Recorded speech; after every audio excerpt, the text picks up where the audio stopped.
Chapter 16. What Happened About the Statues. "What an extraordinary place!" cried Lucy. "All those stone animals, and people too. It's like a museum." "Hush," said Susan. "Aslan's doing something." He was indeed. He had bounded up to the stone lion and breathed on him. Then, without waiting a moment, he whisked round, almost as if he had been a cat chasing its tail, and breathed also on the stone dwarf, which, as you remember, was standing a few feet from the lion with his back to it. Then he pounced on a tall stone dryad which stood beyond the dwarf, and turned rapidly aside to deal with a stone rabbit on his right, and rushed on to two centaurs. But at that moment Lucy said, "Oh, Susan, look! Look at the lion!" I expect you've seen someone put a lighted match to a bit of newspaper which is propped up in a grate against an unlit fire, and for a second nothing seems to have happened, and then you notice a tiny streak of flame creeping along the edge of the newspaper. It was like that now. For a second after Aslan had breathed upon him, the stone lion looked just the same. Then a tiny streak of gold began to run along his white marble back. Then it spread. Then the colors seemed to lick all over him, as the flame licks all over a bit of paper. Then, while his hindquarters were still obviously stone, the lion shook his mane, and all the heavy stone folds rippled into living hair. Then he opened a great red mouth, warm and living, and gave a prodigious yawn. And now his hind legs had come to life. He lifted one of them and scratched himself. Then, having caught sight of Aslan, he went bounding after him, and frisking round him, whimpering with delight, and jumping up to lick his face.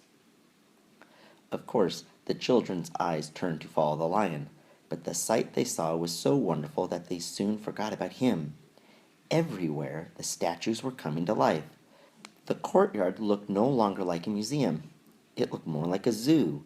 Creatures were running after Aslan and dancing round him till he was almost hidden in the crowd.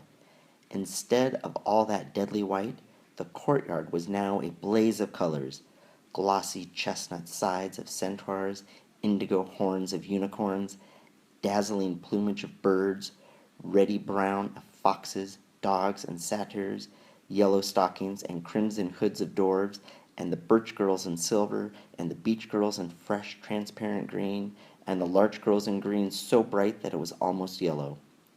And instead of the deadly silence, the whole place rang with the sound of happy roarings, brayings, yelpings, barkings, squealings, cooings, neighings, stampings, shouts, hurrahs, songs, and laughter. "Ooh," said Susan in a different tone. "Look, is it safe?" Lucy looked and saw that Aslan had just breathed on the feet of a stone giant. "It's all right," shouted Aslan joyously. "Once the feet are put right, the rest of him will follow." "That wasn't exactly what I meant," whispered Susan to Lucy. But it was too late to do anything about it now, even if Aslan would have listened to her. The change was already creeping up the giant's legs. Now he was moving his feet. A moment later he lifted the club off his shoulder, rubbed his eyes, and said, "Bless me, I must have been asleep. Now, where's that dratted little witch that was running about on the ground? Somewhere just by my feet it was."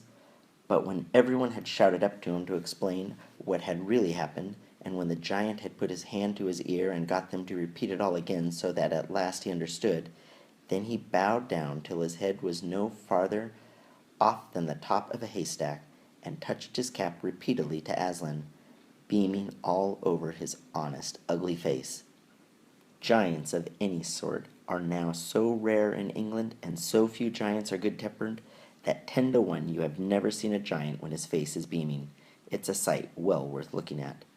"Now for the inside of this house," said Aslan. "Look alive, everyone, upstairs and downstairs and in my lady's chamber. Leave no corner unsearched. You never know where some poor prisoner may be concealed."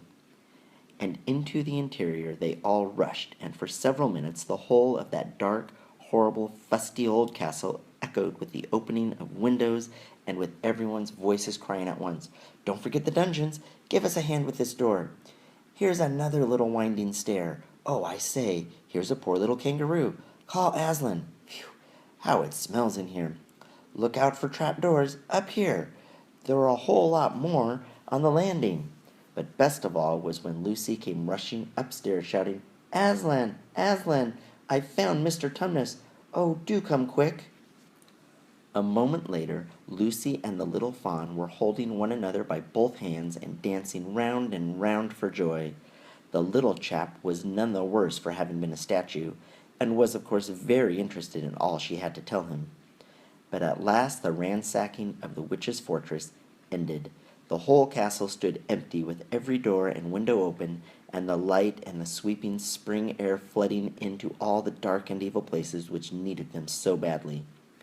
The whole crowd of liberated statues surged back into the courtyard, and it was then that someone, Tumnus I think, first said, But how are we going to get out?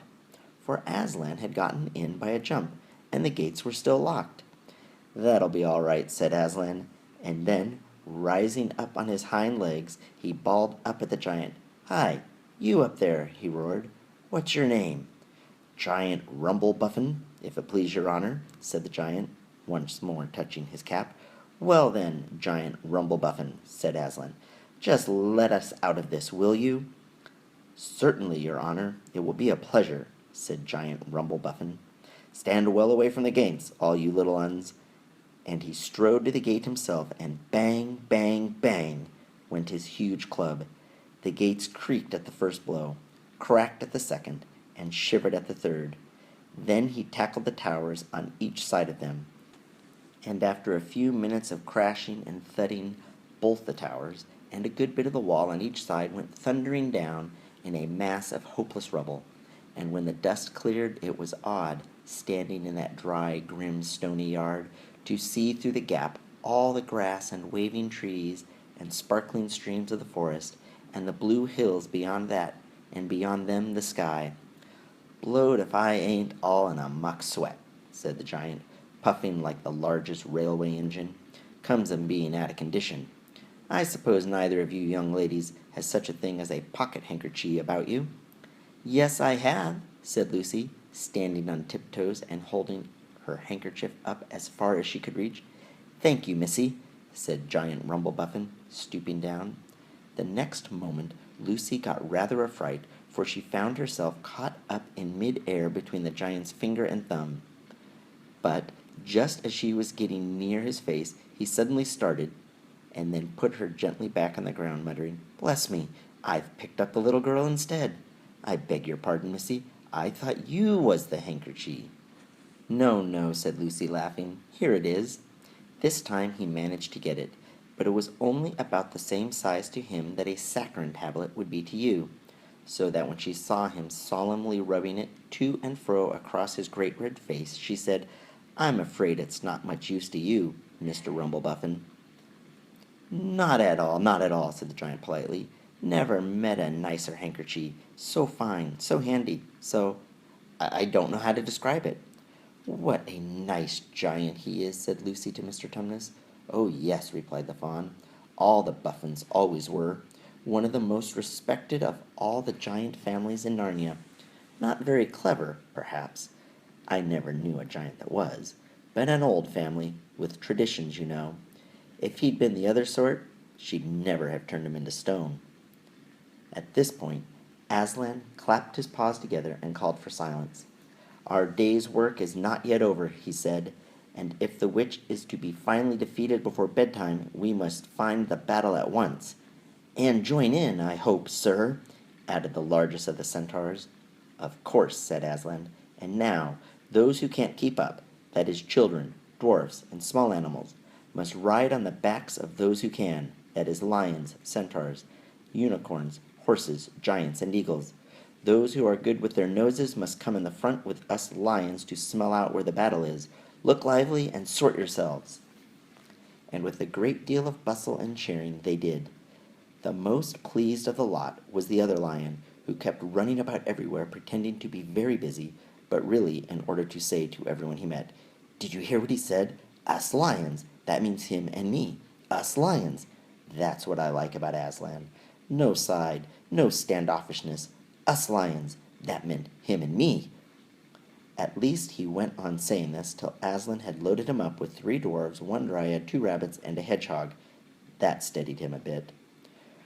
When all were ready, it was a big sheepdog who actually helped Aslan most in getting them sorted into their proper order. They set out through the gap in the castle wall. At first, the lions and dogs went nosing about in all directions.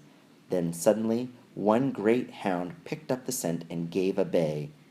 There was no time lost after that. Soon all the dogs and lions and wolves and other hunting animals were going at full speed with their noses to the ground, and all the others, streaked out for about half a mile behind them, were following as fast as they could. The noise was like an English fox hunt, only better, because every now and then, with the music of the hounds, was mixed the roar of the other lion, and sometimes the far deeper and more awful roar of Aslan himself. Faster and faster they went as the scent became easier and easier to follow, and then, just as they came to the last curve in a narrow winding alley, Lucy heard above these noises another noise, a different one, which gave her a queer feeling inside it. It was a noise of shouts and shrieks and of the clashing of metal against metal. Then they came out of the narrow valley, and at once she saw the reason. There stood Peter and Edmund and all the rest of Aslan's army, fighting desperately against the crowd of horrible creatures whom she had seen last night, only now, in the daylight, they looked even stranger and more evil and more deformed. There also seemed to be far more of them. Aslan's army, which had their backs to her, looked terribly few, and there were statues dotted all over the battlefield, so apparently the witch had been using her wand, but she did not seem to be using it now. She was fighting with her stone knife. It was Peter she was fighting, both of them going at it so hard that Lucy could hardly make out what was happening. She only saw the stone knife and Peter's sword flashing so quickly that they looked like 3 knives and 3 swords. That pair were in the center. On each side the line stretched out. Horrible things were happening wherever she looked. "Off my back, children," shouted Aslan, and they both tumbled off.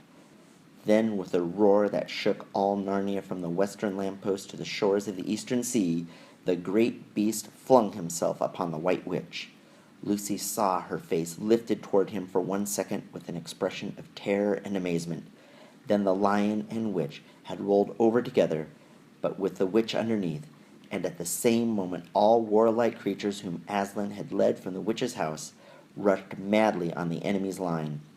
Dwarfs with their battle axes, dogs with teeth, the giant with his club, and his feet also crushed dozens of the foe.